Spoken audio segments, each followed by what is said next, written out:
maaari ka nang magbalik sa Hatoria bilang isang hara sa piling ng iyong ana. Tigilan lamang ninyo ang paghahanap at pagtuligsa sa akin. Hayaan niyo akong mabuhay sa paraang nais ko at hahayaan ko kayong mabuhay sa paraang nais ninyo.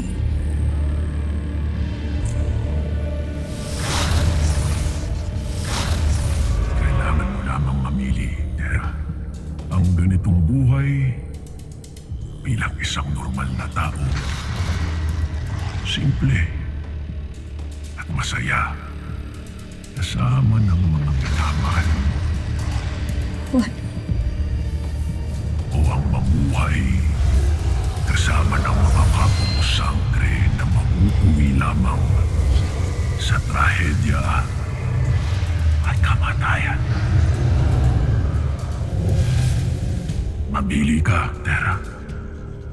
Tahimik at masayang buhay sa piling nila o ang panoorin ang kanilang kamatayan pati na ng mga kapwa mo sangre. Hindi pang habang buhay ang aking inaalok, Terra. Kaya't magpasya ka na.